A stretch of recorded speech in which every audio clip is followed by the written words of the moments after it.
parler à notre Père. Nous venons de dire gloire à Dieu. Lorsque nous nous retrouvons ensemble, c'est pour pouvoir ensemble gloire au Père qui nous a tous unis par le Fils et qui nous conduit par son Esprit. Alors maintenant, est-ce que nous pouvons simplement élever nos voix en reconnaissance, élever nos voix en signe de gratitude envers le Père, envers le Fils, et dire merci pour ce qu'il a fait, pour dire gloire à Dieu. Nous allons maintenant, Seigneur, nous voulons élever nos voix devant toi et te laisser toute la gloire. Nous voulons élever nos voix devant toi et dire à quel point nous sommes reconnaissants pour qui tu es, ce que tu fais. Merci, Seigneur, pour ta présence au milieu de nous. Merci parce que tu conduis nos pas. Merci parce que tu es saint et rempli de gloire. Merci parce que tu sièges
consolateur, afin que nous ne soyons pas orphelins, mais qu'au contraire, qu'il nous rappelle tout ce que Jésus lui-même a dit et qu'il nous montre toutes choses, qu'il nous enseigne toutes choses.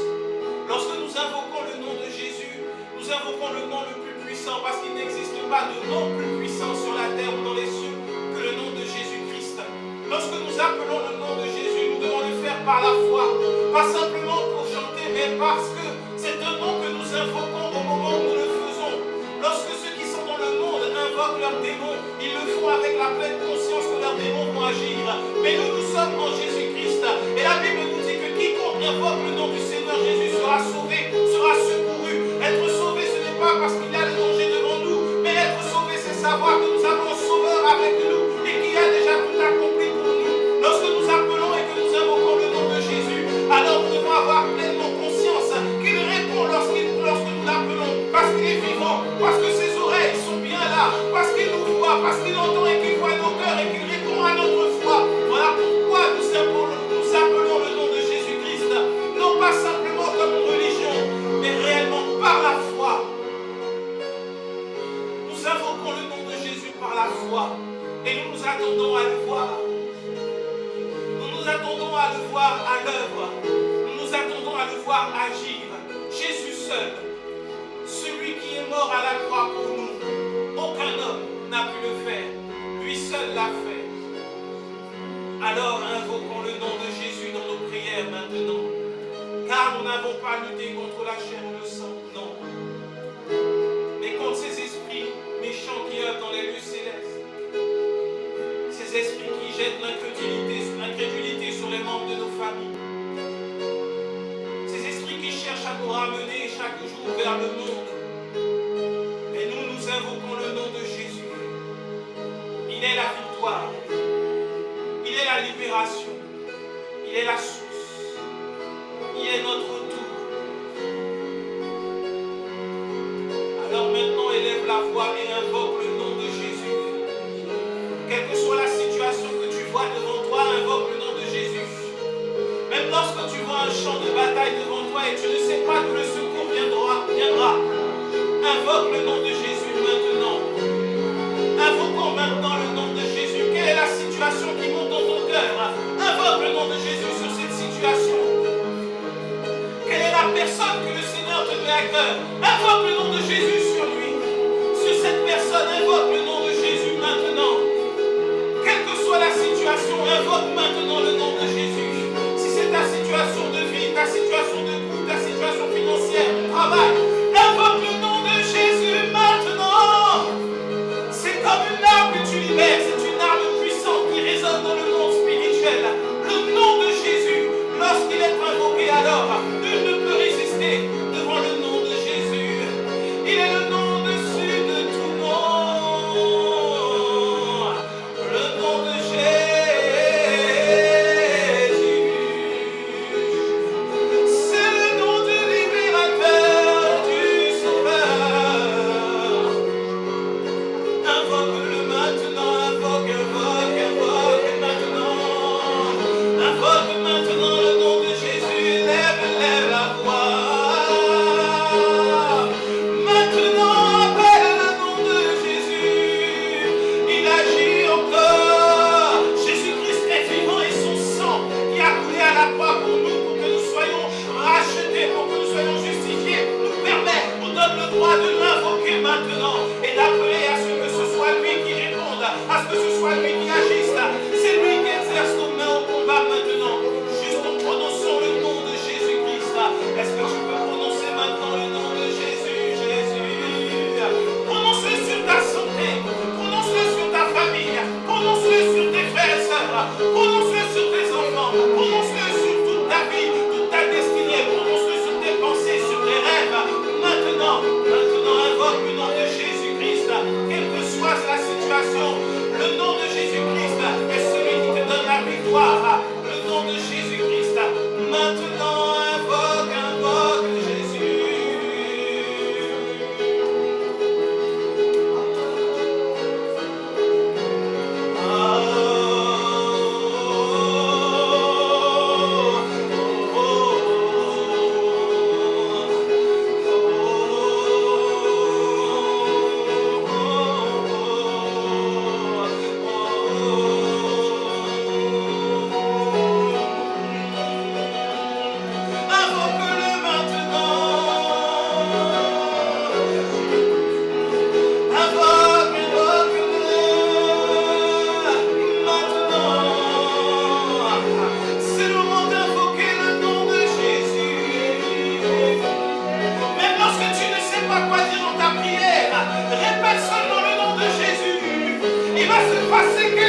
Oh, seulement le nom de Jésus-Christ. Seulement le nom de Jésus, Jésus. Jésus, Jésus, Jésus.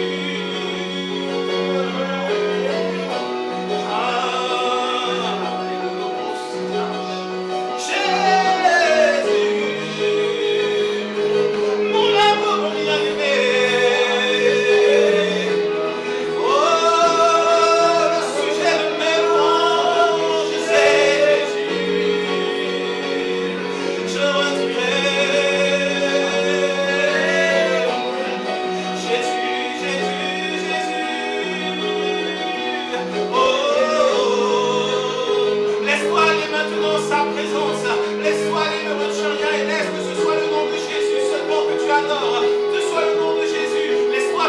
Porté par le Saint-Esprit, il répond maintenant. Oh, abandonne tes fardeaux aux mains de Jésus. Repose-toi maintenant sur Jésus.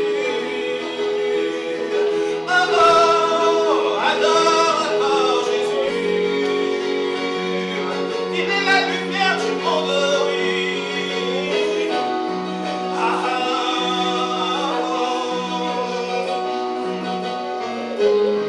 Laisse-toi aller comme un enfant se laisse aller dans les bras de ses parents. Abandonne-toi maintenant comme on peut s'abandonner dans les bras de celui qu'on aime. Il est celui qui t'aime et qui ne te juge pas. Il l'a prouvé par sa mort à la croix. Abandonne tout alors avec Jésus. Abandonne tes fardeaux à ses pieds. Oh, oh, oh, oh. Abandonne tes soucis à ses pieds.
matin, abandonne-toi totalement.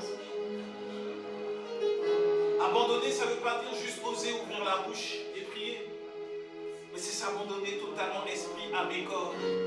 Laisser le Seigneur, Saint-Esprit, agir. Posséder ton corps, posséder tes prières, posséder tes pensées. L'idée que le Seigneur me donne, qui monte dans mon cœur, c'est de s'abandonner comme une bien-aimée, comme une épouse. Nous sommes appelés l'épouse de Christ. C'est de s'abandonner comme une épouse, la nuit de noces s'abandonne entre les mains de son époux.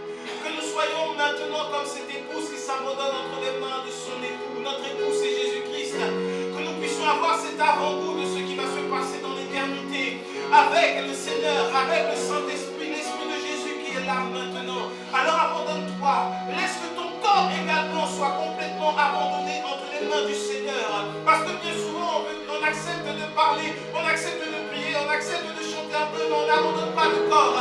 Laisse le Saint-Esprit maintenant totalement te posséder, être entièrement immergé par lui, en lui, et pour que tu sois totalement entre les mains du Seigneur, utilisé par lui.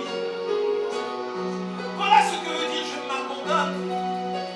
C'est pas j'abandonne seulement ma mauvaise vie, mais j'abandonne tout entre tes mains maintenant. J'abandonne mes forces, j'abandonne ce qui fait mon orgueil, j'abandonne ce qui fait ma joie, ma fierté, pour que toi, tu sois ma force, toi, tu sois ma joie, que toi, tu sois ma fierté, que toi, tu sois mon soutien. Je ne veux pas avoir une autre force que celle de Jésus-Christ. Que mon corps t'appartienne, que mon âme t'appartienne, que mon esprit, ma vie t'appartienne. Je m'abandonne maintenant. Voilà la prière que nous, Église, nous faisons ce matin. Abandonnons-nous, abandonnons nos corps, nos âmes, nos esprits maintenant. Laisse-le pleinement te posséder ce matin. Il est doux, il est agréable, il est bon d'être rempli de toute plénitude par l'Esprit de Dieu. Maintenant, laisse-le te visiter, laisse-le te porter, laisse-le t'emmener là où il le veut. Ne résiste pas. Abandonne tout maintenant. Abandonne maintenant, lâche prise entre ses mains. Lâche tes raisonnements, ta façon de le voir, de le percevoir, de le connaître, de le comprendre. Tu ne peux pas, nous ne pouvons pas le comprendre parce qu'il est au-dessus de nous. Il est au-dessus de tout. Il est au-dessus de nos pensées humaines. Est-ce que tu peux juste t'abandonner? Laisse-toi aller maintenant entre ses mains. Laisse-toi aller simplement. Laisse-toi aller maintenant. Laisse-toi aller simplement. Il n'y a rien d'autre à faire. Fais-lui confiance. Fais-lui confiance. Fais-lui confiance maintenant. Laisse-le faire totalement.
en a qui déversent une huile nouvelle sur ta tête. Reçois seulement, reçois seulement. Tu n'es pas obligé de le sentir. Mais c'est ce qui se passe en ce lieu maintenant. Les anges du Seigneur sont à l'œuvre maintenant. Ils sont tout autour de nous. Il y a un couloir spirituel qui s'élève de la terre, qui monte vers le ciel. Oh, ce matin, reste seulement focalisé sur Jésus-Christ, sur sa vie, sa victoire. C'est sa gloire qui envahit maintenant. Laisse-le te toucher maintenant. Ouvre la bouche en action de grâce maintenant. Ouvre la bouche en action de grâce maintenant, maintenant, alors que les anges sont toujours à l'œuvre.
C'est avec toi que nous sommes en relation.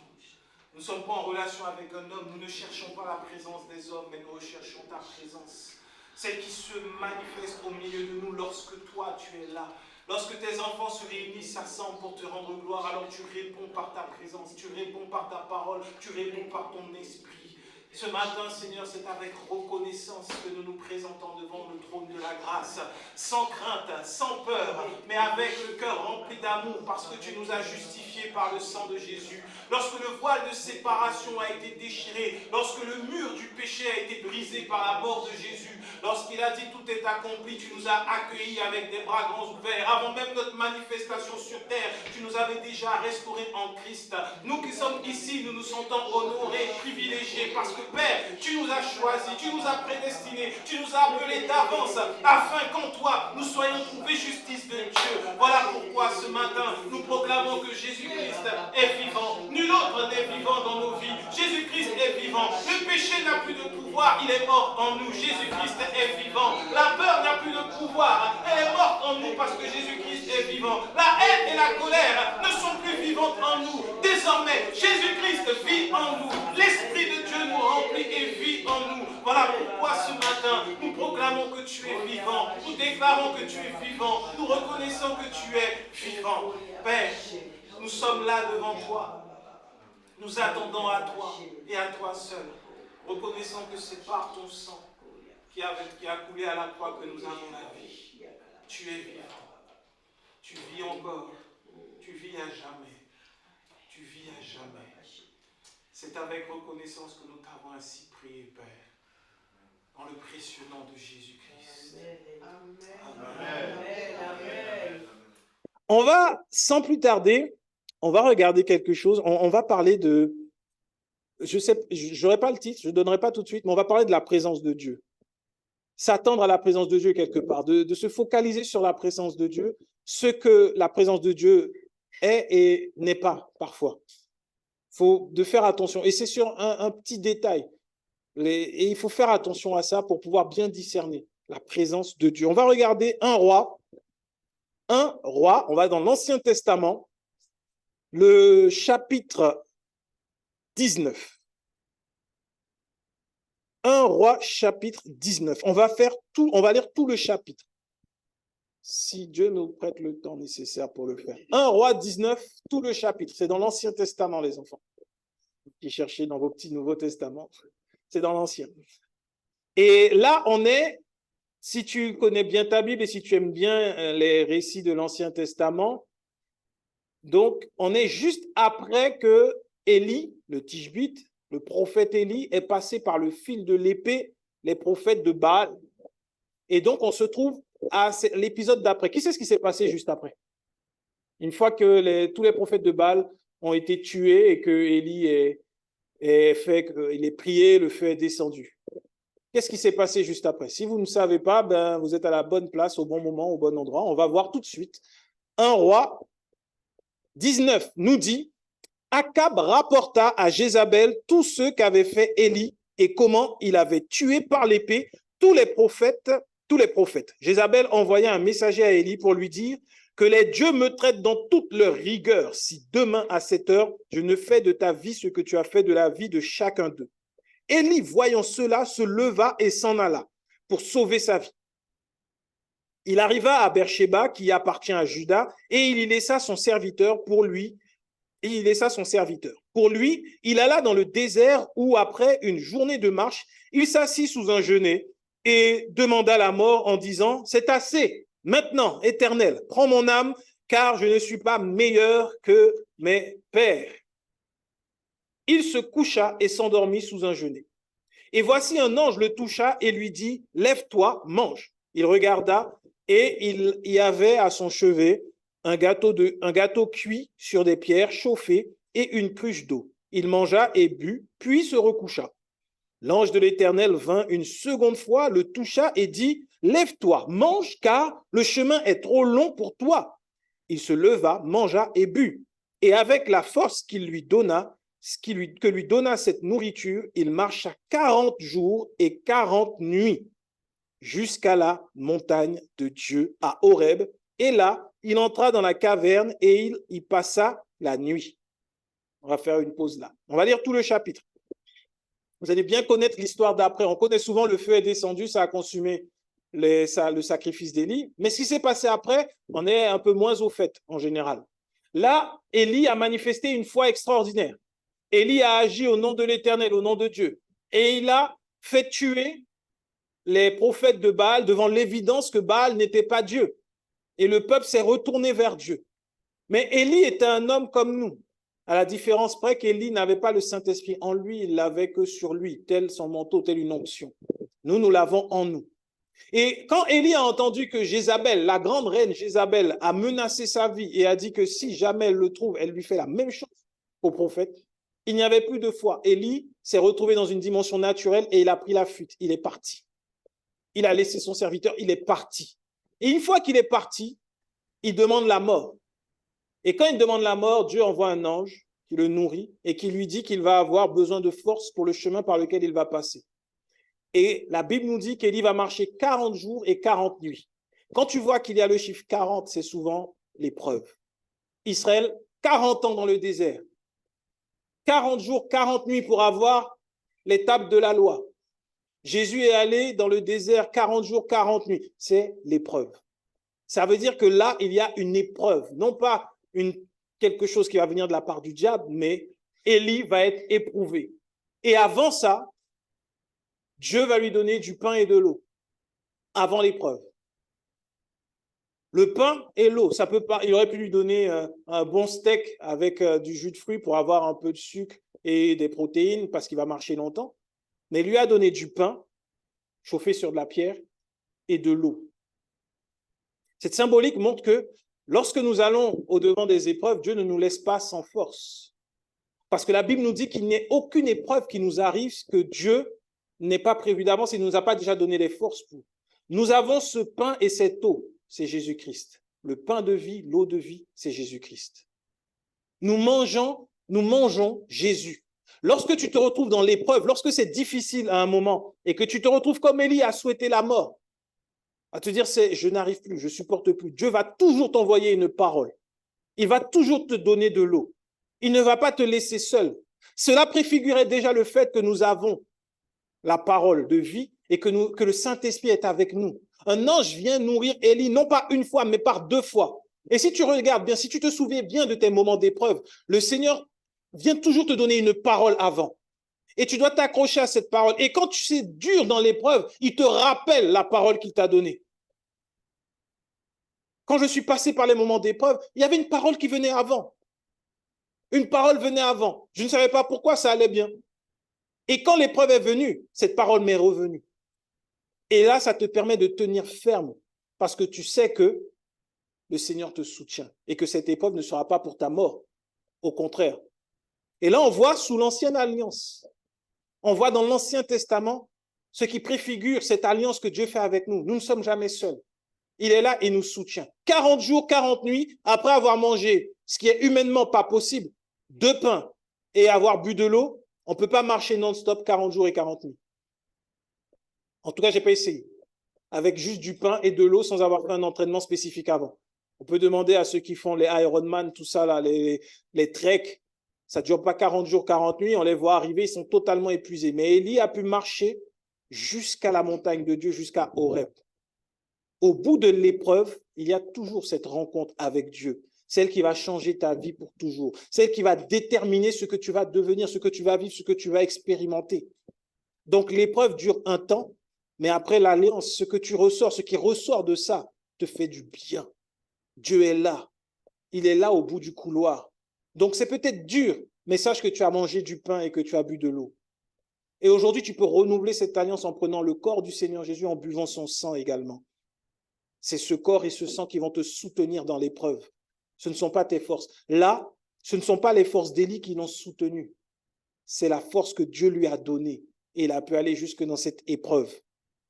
On regarde au verset 9, la suite du verset 9 qui dit « Et voici la parole de l'Éternel lui fut adressée en ces mots. Que fais-tu ici, Élie ?»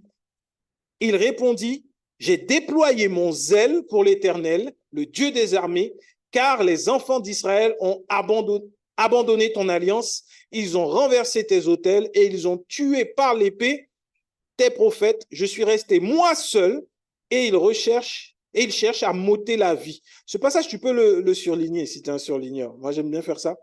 Le passage du verset 10. Il dit, on verra après pourquoi. J'ai déployé mon zèle pour l'Éternel, le Dieu des armées. Et après, il dit, ils ont renversé, ils ont tué, et je suis resté moi seul. Élie, il y a une petite leçon à apprendre ici. Ensuite, au verset 11, l'Éternel dit, sors et tiens-toi dans la montagne devant l'Éternel. Et voici l'Éternel passa. Et devant l'Éternel, il y eut un vent fort et violent qui déchirait les montagnes et brisait les rochers. l'Éternel n'était pas dans le vent.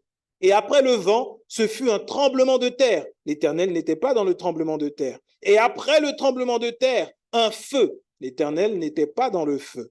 Et après le feu, un murmure doux et léger. Quand Élie l'entendit, il s'enveloppa le visage de son manteau, il sortit et se tint à l'entrée de la caverne. Et voici une voix lui fit entendre ces paroles. Que fais-tu ici, Élie? Il répondit, j'ai déployé mon zèle pour l'Éternel, le Dieu des armées, car les enfants d'Israël ont abandonné ton alliance, ils ont renversé tes autels et ils ont tué par l'épée tes prophètes. Je suis resté moi seul et ils cherchent à m'ôter la vie.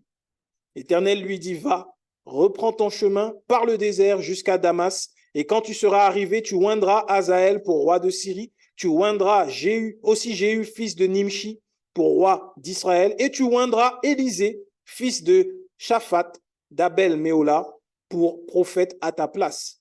Et il arrivera que celui qui échappera à l'épée de Hazaël, Jéhu le fera mourir, et celui qui échappera à l'épée de Jéhu, Élisée le fera mourir. Mais je laisserai en Israël 7000 hommes, tous ceux qui n'ont point fléchi les genoux devant Baal et dont la bouche ne l'a point baisé. Élie partit de là et il trouva Élisée, fils de Shaphat, qui labourait, et il y avait devant lui 12 paires de bœufs et il était avec la 12e. Élie s'approcha de lui et lui jeta sur lui son manteau. Élisée, quittant ses bœufs, courut après Élie et dit, laisse-moi embrasser mon père et ma mère et je te suivrai. Élie lui répondit, va et reviens, car pense à ce que je t'ai fait. Après s'être éloigné d'Élie, il revint prendre une paire de bœufs qu'il offrit en sacrifice avec l'attelage, les bœufs, et il fit cuire leur chair et la donna à manger au peuple. Puis il se leva, suivit Élie et fut à son service.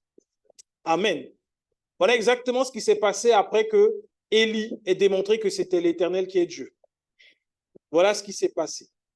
Et il y a plusieurs enseignements, plusieurs leçons à tirer. Déjà, ce n'est pas le message, mais on peut remarquer une chose, parce que souvent, il y a une pensée qui dit que tu dois être soumis aux hommes avant que Dieu ne te donne ce qui est à toi pour le ministère, pour l'appel. Tu dois avoir servi les hommes. Parfois, c'est vrai, ça peut se produire comme ça. Mais là, dans la Bible, on voit qu'Élie le Tishbite, on le voit juste apparaître dans la Bible. On ne le voit pas avoir servi un prophète. On ne le voit pas avoir fait quelque chose pour quelqu'un, être au service d'un sacrificateur, d'un roi ou autre. Élie est juste venu, il apparaissait comme ça devant les rois et parlait au nom de l'Éternel. Ça veut dire que l'appel de Dieu, c'est entre Dieu et celui qui l'appelle. C'est entre Dieu et celui qui l'appelle. Ensuite, une autre chose, c'est que dans la Bible, Paul, lorsqu'il a été appelé, il n'était pas au service d'un homme dans le ministère.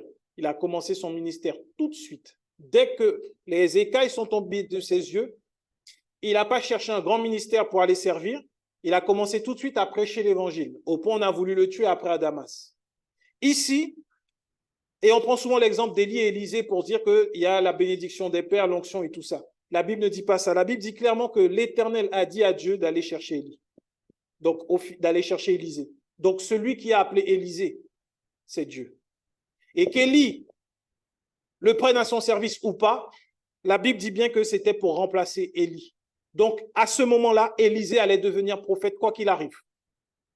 Ce n'est pas son service auprès d'Élie qui a fait qu'il était prophète. Il était prophète au moment où Dieu a dit, va et prends Élisée, tu l'oindras et il sera prophète à ta place. Qui peut venir contre la parole de Dieu? Personne.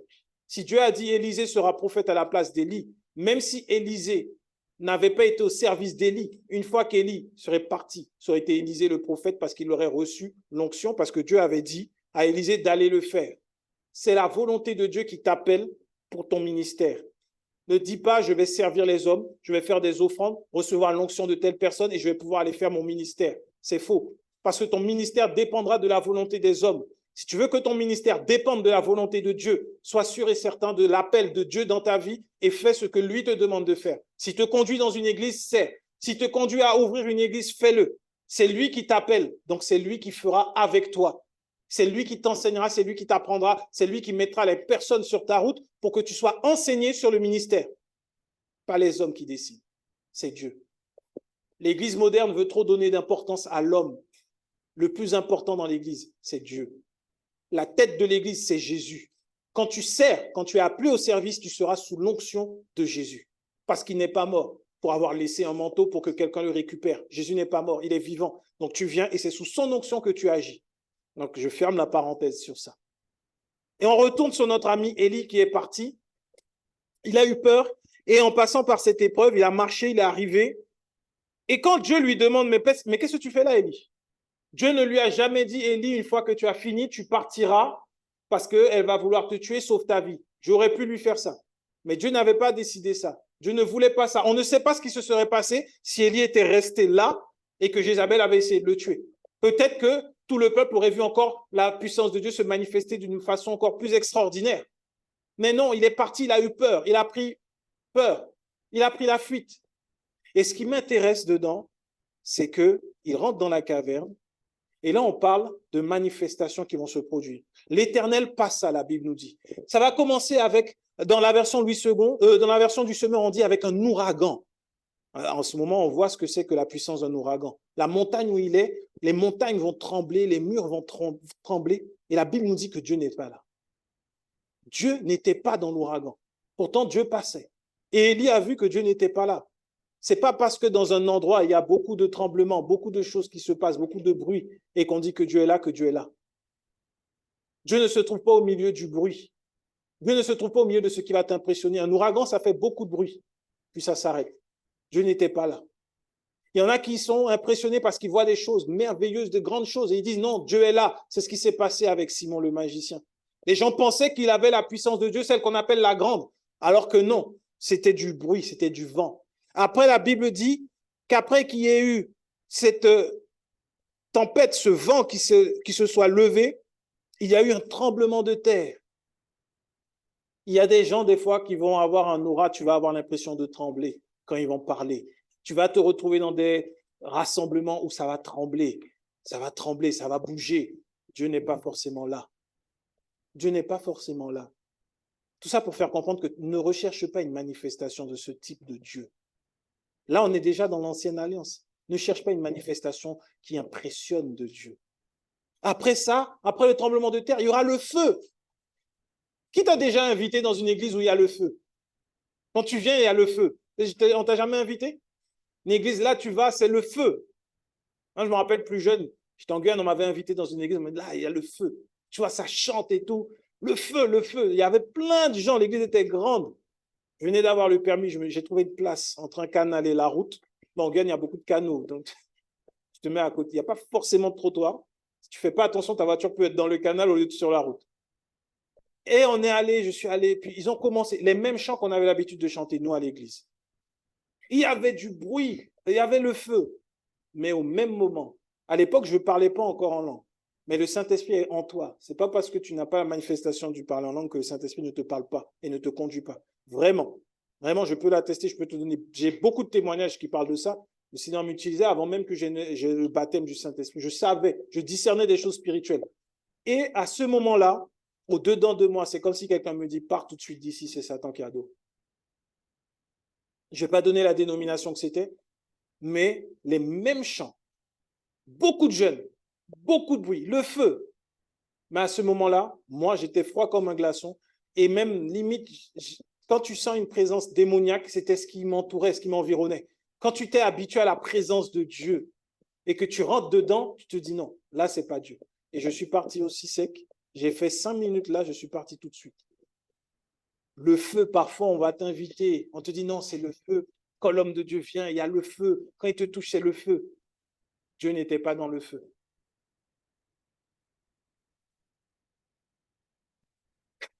Il faut appeler les pompiers quand tu vois, c'est un feu étranger, effectivement.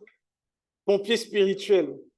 D'ailleurs, quand il y a le vrai feu de Dieu, ça me fait penser à quand il y avait le réveil d'Azusa Street. Les gens appelaient les pompiers parce qu'ils voyaient du feu au-dessus de l'endroit où se réunissaient les enfants de Dieu. Ils appelaient souvent les pompiers parce qu'ils voyaient le feu. Et quand les pompiers arrivaient, il n'y avait pas de feu. C'était le feu de la présence de Dieu. C'était le véritable feu de la présence de Dieu. C'est un véritable miracle ce qui se passait à Azusa Street. Et là, quand on regarde dans ce passage, on voit que Dieu était dans un doux murmure. dans quelque chose, dans un murmure doux et léger. Toute la puissance de Dieu. On aurait pu se dire humainement, mais Dieu va être, quand Dieu vient, c'est le tonnerre, c'est le feu, c'est le tremblement de terre, je vais tomber par terre, je vais me rouler, je serai embrasé, je vais commencer à trembler. Dieu n'est pas dedans. L'esprit de Dieu, c'est écrit, le fruit de l'esprit, c'est la maîtrise de soi. Faire attention des fois, on est impressionné parce qu'on voit, comme moi j'ai vu sur YouTube, j'ai vu des gens les gens, je sais pas, ils ont des abdos, je sais pas, ils sont couchés au sol et puis l'homme de Dieu envoie, la dernière fois, le gars, il envoie une balle. Le gars reçoit la balle et puis l'autre, il est parti, il a commencé à faire des bonds de 1 mètre. Quand tu reviens de ça, après, tu dois aller à l'hôpital ou voir un ostéo. T'as mal. Et tu vois beaucoup de choses. L'Esprit de Dieu n'est pas dans tout ça. Je peux le dire parce que la Bible me dit que dans le Saint-Esprit, il y a la maîtrise de soi. Dieu ne va jamais venir vers toi pour t'exposer devant tous les autres et te faire avoir honte. La plus belle des visitations de Dieu se passe entre toi et lui et personne n'est au courant. C'est un doux murmure. C'est quelque chose d'agréable. Je me rappelle le jour de mon baptême du Saint-Esprit, c'était pendant un séminaire sur le Saint-Esprit, ce qui m'avait le plus énervé parce que je ne pouvais pas le maîtriser.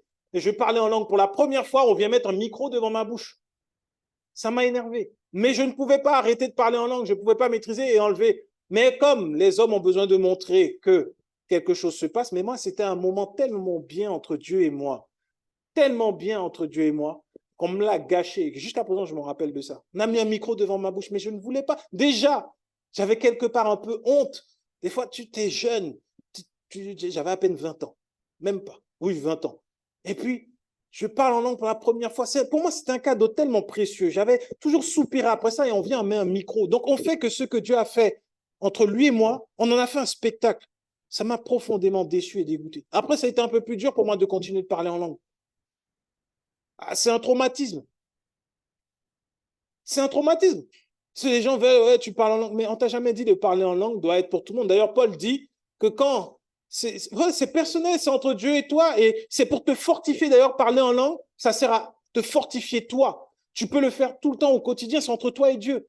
J'ai été surpris la première fois où j'étais en voiture, j'adorais, et puis j'ai commencé à parler en langue. Personne ne m'avait dit que ça pouvait se faire même en voiture. Je pensais que c'était qu'à l'église dans des moments particuliers. Non, j'étais surpris. Mais ça se passe entre Dieu et toi, en fait. C'est entre Dieu et toi, c'est personnel. Et là, la Bible confirme que Dieu était dans le doux murmure. Tu vas recevoir quelque chose de puissant de Dieu qui sera doux, qui sera agréable. Ce sera entre toi et Dieu. Ta responsabilité après, c'est de témoigner de ce que Dieu a fait pour toi. Parce que les hommes ne vont pas le voir. Les hommes qui étaient là, qui ont vu Jésus être crucifié, ils n'ont pas vu que l'humanité avait été sauvée. C'était ceux qui avaient été enseignés et qui savaient quelle était l'œuvre de Christ, qui pouvaient aller témoigner, de dire cette croix-là que vous avez vue, ça symbolisait notre libération. Parce que quand Dieu agit, ce n'est pas pour impressionner l'homme. Dieu n'a pas besoin d'impressionner les hommes. Dieu n'en a pas besoin. Il est Dieu. Il a créé toute la terre. Tout l'univers, tout lui appartient. Fuyons la démonstration spectaculaire.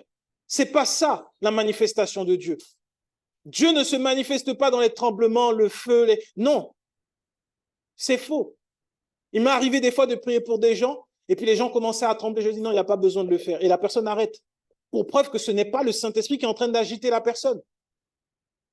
J'ai rencontré des jeunes qui avaient des dons spirituels, mais parce qu'ils avaient été habitués à voir des manifestations démoniaques ou des manifestations spirituelles de par leur culture, parce qu'ils venaient d'une région où il y avait beaucoup d'animistes, il y avait beaucoup de choses comme ça. Donc pour eux, quand un esprit se manifeste, il y a des tremblements, il y a tout ça. Je les ai vus, ils étaient là et ils étaient comme, ils voyaient des gens passer, ils disaient, là, il y a tel esprit, et puis ils commencent à trembler et tout. J'ai pris la main d'un, j'ai dit, écoute, tu n'as pas besoin de faire tout ça. Tu n'as pas besoin de faire tout ça, en fait. Regarde, moi aussi, je reçois des choses, je vois des choses, mais je ne suis pas en train de trembler. Tu n'en as pas besoin. Ce n'est pas Dieu. Sérieusement, il y a des choses que l'on croit qui sont spirituelles, mais qui sont juste émotionnelles. Ce sont nos habitudes. Parce que tu te dis, j'ai vu quelqu'un recevoir le Saint-Esprit et puis la personne a commencé à trembler et autres. Eh bien là, je me dis peut-être que moi, quand je recevrai, il y a des gens qui ont peur comme ça. Quand je recevrai le Saint-Esprit, peut-être que je vais trembler, je vais commencer à crier, pleurer. Ce n'est pas une manifestation de l'Esprit. Si ça se passe, c'est qu'un démon part au même moment. Et là, dans la Bible, on voit que les démons agitaient les gens, les faisaient trembler. les faisait pousser des cris. Ça, c'est l'œuvre des démons. Aujourd'hui, on a l'impression que c'est l'œuvre de Dieu. Non, c'est l'œuvre du démon. Quand Jésus chassait des démons, ou même quand Philippe chassait les démons, on dit il partait à grands cris. Il tremblait. Ça, les démons, ils aiment faire ça parce qu'ils exposent la personne. Ça te fait avoir honte. Parce que quand tu revois, entre nous, qui a déjà assisté à quand on impose les mains aux gens et puis on voit les gens tomber, crier, tout ça? On a assisté à ça. Entre nous, quand tu revois la personne dans son état normal, à quoi tu penses quand tu la vois en premier? Tu dis, gloire à Dieu, elle est libérée des démons. Tu dis, quand elle est tombée là, c'était chaud. Ouais, on est humain. Tu ne penses pas tu ne glorifies pas Dieu. Au final, le démon est glorifié parce qu'il a fait tomber la personne et tu ne penses qu'à ça. Et à chaque fois que tu verras la personne, tu diras, c'est la fille là. Elle faisait le serpent par terre. Tu te rappelles? Ah oui. Tu ne connais pas son témoignage, tu ne sais pas ce qui s'est passé, tu ne sais pas comment Dieu a agi. On sait juste que cette personne a été agitée par un démon qu'on lui a imposé les mains. Est-ce que ça glorifie Dieu? Rien du tout. Un doux murmure. Élie avait peur. Il avait peur de représailles contre lui. Il avait peur que si Jézabel le trouve, elle le tue. Dieu l'a nourri. Dieu ensuite a renforcé sa foi. Parce que ce chemin des 40 jours d'épreuve et de 40 nuits, c'est pour renforcer la foi. Il fallait qu'Élie croie en Dieu pour qu'il marche 40 jours et 40 nuits non-stop pour arriver jusqu'à la montagne de Dieu. S'il n'y croyait pas, il aurait dit « j'arrête ». Souvenons-nous, Élie était à un moment de dépression. À un moment de dépression où tu dis « moi, je ne crois plus en Dieu, Dieu m'a abandonné » parce que Élie, c'est ce qu'il disait. « Dieu, je ne suis pas meilleur que mes pères, tue-moi, prends-moi, c'est fini. » C'est fini. Pourquoi? Si vous faites attention un peu, Élie va dire 2 fois la même chose à Dieu. Quand il lui dit « Que fais-tu ici, Élie ?» Il va lui dire, ce que je vous ai dit de surligner tout à l'heure, « J'ai déployé mon zèle pour l'Éternel, le Dieu des armées, car les enfants d'Israël t'ont abandonné, ont abandonné ton alliance, ils ont renversé tes autels, ils ont tué par l'épée tes prophètes. Je suis resté, moi, seul, et ils cherchent à m'ôter la vie. » Élie a tout fait en s'appuyant sur lui-même. Malgré qu'avant ça, il avait prié et que Dieu a répondu par le feu, arrivé devant Dieu, il dit, « Hé, Dieu, c'est moi qui ai fait ça. » Il s'appuyait sur ses œuvres pour se justifier devant Dieu. Une première fois, il dit ça. Une deuxième fois également, une fois que tout le vent soit passé dans le doux murmure de la présence de Dieu.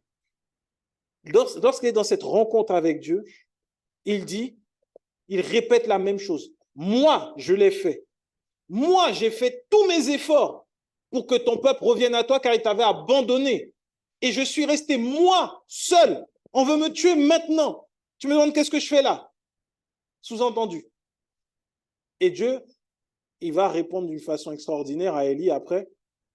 Il va lui dire, OK, il lui a donné une chance. Première chance, il a dit c'est moi. Deuxième chance, Élie a dit c'est moi. Après, Dieu lui dit, OK. Élie avait demandé la mort. Et Dieu a répondu favorablement. Parce que, après ça, il va lui dire, OK, tu vas aller oindre Jéhu, tu vas aller oindre Azaël, et tu vas oindre Élisée pour te remplacer. Et dire, toi, c'est fini. Quiconque s'appuiera sur sa force, à la fin, ne pourra être justifié. Là, Dieu a fait grâce à Élie quand même, parce qu'Élie n'est pas mort. Élie a été enlevé vivant. Il a arrêté son temps sur terre et il l'a pris. Sa mission, ce qu'il restait de faire, il a oint 2 rois et il a oint le prophète après lui. C'était fini. Élie s'appuyait sur ses forces. C'est Dieu qui a choisi les rois, c'est Dieu qui a choisi le prophète qui allait venir après lui, dans le doux murmure de sa présence. Ça nous préfigure qu'il y aura ce moment-là dans l'épreuve. Ne crois pas que tu peux t'appuyer et tenir sur tes forces, sur tes propres forces. Tu ne peux pas t'appuyer sur ce que toi tu vas faire, sur ce que toi tu as décidé de faire. Parce qu'avant tu as prié, quelqu'un a été guéri, et qu'après ça, toi tu tombes malade, tu ne peux pas dire Seigneur, j'ai prié, la personne est guérie et puis maintenant je tombe malade. Non. Je me suis appuyé sur l'œuvre de Christ, Christ a guéri cette personne, maintenant mon corps également est challengé, on attaque mon corps, je m'appuie sur Christ encore, parce que ce qu'il a fait pour mon frère, il m'aime et il le fera pour moi. Là, tu t'appuies sur les forces que Dieu te donne, le pain et l'eau, le corps et le sang de Jésus. Élie s'était appuyé sur ses propres forces et il a rencontré Dieu dans un doux murmure. Et Dieu lui a donné cette occasion, cette opportunité de revenir. Si Élie continuait après là, c'était pas bon. C'était pas bon puisqu'Élie s'appuyait sur ses forces. Il pensait que c'était par rapport à lui que le peuple était revenu à Dieu. Et Dieu va lui faire comprendre, j'ai gardé 7000 hommes qui n'ont pas fléchi le genou devant Baal. Pour preuve, Élie, tu vois, ce que toi tu penses n'est pas la vérité. Il avait gardé 7000 hommes. 7000, pas 700, 7000 hommes. Et c'est à eux, après que Dieu confie la mission de continuer de relever le peuple. Dans un doux murmure. Dieu n'est pas dans ce qui va t'impressionner. Ne néglige pas les moments de silence dans la prière avec Dieu. Moi, j'aime ces moments-là. Tu sais comment ces moments-là, ils peuvent être prolifiques, j'ai envie de dire pour toi? Au moment où tu es dans le silence alors que tu pries. Sois attentif aux pensées qui te viennent. C'est certainement Dieu qui te parle. Tu vas dire, oui, mais pourquoi je commence à penser à ci, à ça? C'est Dieu qui est en train de répondre à ta prière. Note-le. Dans un doux murmure. Dieu aime. On est l'Église, l'épouse. Dieu veut, par Jésus-Christ, une relation d'amour avec lui. Je ne sais pas, mais quand vous voyez la complicité d'un couple, ce qui est important dans un couple, c'est quand l'homme ou la femme vient murmurer à l'oreille de son conjoint. Il dit quelque chose et puis ils sourient ensemble. Il n'y a que l'homme et la femme qui savent ce qu'ils ont dit. Et Dieu. Et Dieu veut faire la même chose avec toi aujourd'hui. Il veut venir te murmurer des choses. Il ne veut pas que tu sois impressionné par ce que tu vas voir autour de toi, mais il veut te murmurer ces choses qui vont te faire sourire, ces choses qui vont t'équiper, ces choses qui vont te donner plaisir. Il veut venir parler à ton oreille. Il faut que tu sois attentif, il faut que tu sois dans le silence. Des fois, on aime prier à grand bruit. Je me rappelle, dans l'église où j'étais avant, il y avait une retraite, des dirigeants, dans un hôtel et tout. Et tout le monde bien éduqué dans le fait de prier au matin, prier le soir. Donc la première nuit se passe tranquillement, tout le monde va dans sa chambre et dort.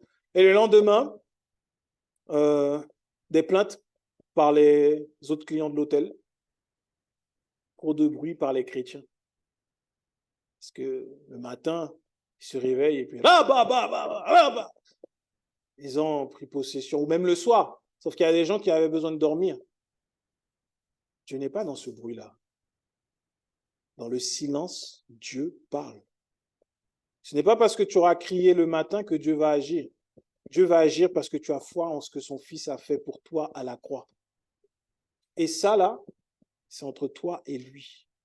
On peut avoir nos moments où on veut se libérer. En tout cas, moi, quand je prie, j'aime bien... Là, on est tous ensemble. Je profite parce que dans l'appartement où j'habite, j'ai des voisins.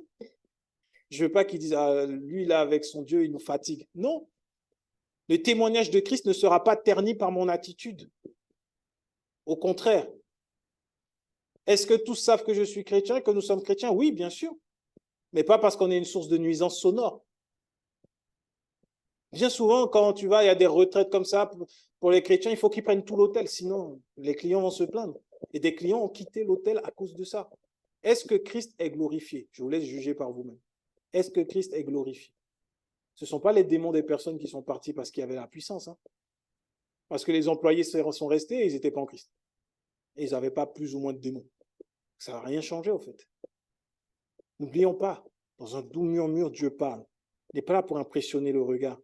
Moi, le premier, je me rappelle, quand j'invitais des gens à l'église, c'était pour qu'ils puissent voir la puissance de Dieu à l'œuvre. Et j'oubliais que, en fait, ils peuvent être là et Dieu vient leur parler de façon individuelle, leur parler à l'oreille, tranquillement, tout doucement. Avant de finir, regardons ce que Jésus disait dans Luc. On retourne dans le Nouveau Testament. Luc 17, Jésus qui parle aux pharisiens. Luc 17, le verset 20, la Bible nous dit, les pharisiens demandèrent à Jésus, quand viendrait le royaume de Dieu? Il leur répondit, le royaume de Dieu ne vient pas de manière à frapper les regards. Surligneux. Le royaume de Dieu ne vient pas de manière à frapper les regards. C'est ce que le royaume de Dieu, ce n'est pas le manger, le boire. Ça vient par le Saint-Esprit. Il nous le donne. Ça ne vient pas frapper les regards. ça ne vient jamais frapper les regards. Il dit, on ne dirait point, il est ici ou il est là, car voici le royaume de Dieu est au milieu de vous. Jésus parlait déjà de sa présence, il était là. Il était au milieu d'eux, mais il n'avait pas frappé leur regard. Même Jésus, sur terre, n'avait impressionné personne. C'est ce qui avait été annoncé sur lui dans Ésaïe 53. Même le jour où il a fallu l'arrêter, Jésus, grand orateur, qui allait à la montagne, que les gens parlent, il parlait aux gens à 5, 6 000, 8 000 personnes. Jésus devait avoir une grosse foi. On se dit, bon, un orateur comme ça, quand il est avec ses disciples, tout le monde va reconnaître que c'est lui le chef. Non, il a fallu que Judas aille lui faire un baiser pour qu'on reconnaisse que c'est lui Jésus. Donc ça veut dire que même au milieu de ses apôtres, il ne ressemblait pas à un chef. Il y a des gens qu'on voit, ils sont charismatiques, on se dit tout de suite, lui c'est le chef. Mais Jésus n'était pas comme ça. Il ne frappe pas le regard. Le royaume de Dieu ne vient pas de manière à frapper les regards. Ça veut dire que la réponse que tu attends de Dieu ne viendra pas de manière à frapper les regards. La victoire que tu attends de Dieu ne viendra pas de manière à frapper les regards. Ce que tu attends de Dieu ne viendra pas de manière à frapper les regards, mais ça viendra certainement et le royaume de Dieu sera parmi nous. Il sera là avec toi. Le Saint-Esprit qui vit en toi ne frappe pas les regards, mais il vit en toi. Ça ne frappe pas les regards, mais il vit en toi. Et lorsque tu travailles, lorsque tu es quelque part, il y a quelque chose qui se passe parce que le Saint-Esprit est là en toi. Ça ne frappe pas les regards. Jamais. Le royaume de Dieu, c'est Jésus qui le dit. Et il dit au verset 22 aux disciples, « Des jours viendront où vous désirez voir un jour du Fils de l'homme et vous ne le verrez point.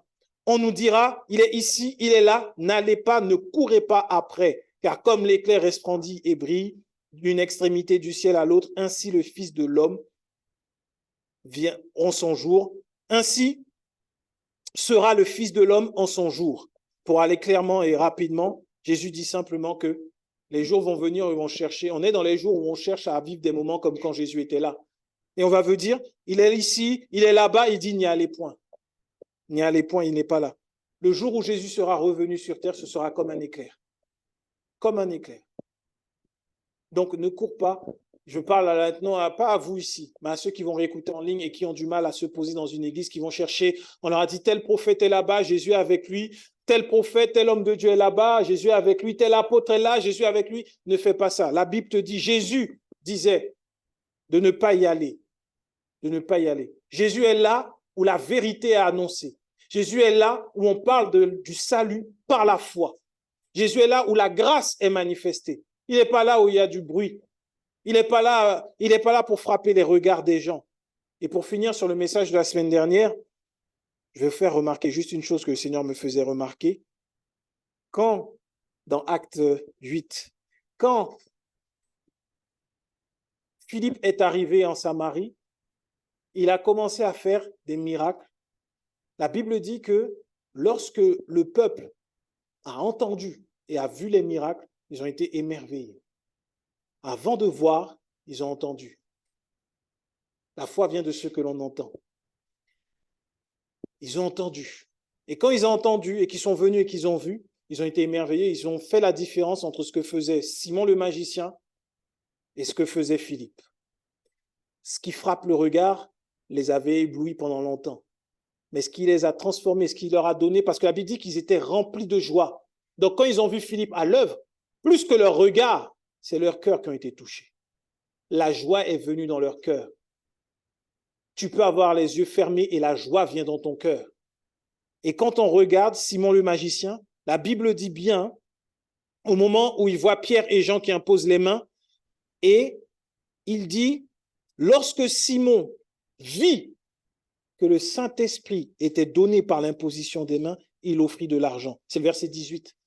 Lorsque Simon vit, il était impressionné par ce qu'il voyait.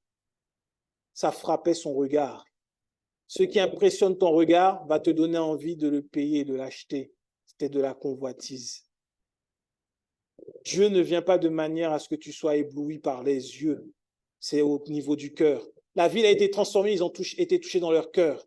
Mais lorsque Simon, lui, est resté au niveau des yeux, lorsqu'il a vu, il a eu de la convoitise. Ça n'a pas atteint son cœur.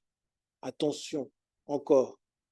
Ne cherchons pas la manifestation visible et la manifestation spectaculaire de Dieu, sache que Dieu agit dans un doux murmure. Il te parlera et ce que tu feras, lui le verra. Les hommes n'ont pas besoin de le savoir. Amen. Amen. On va se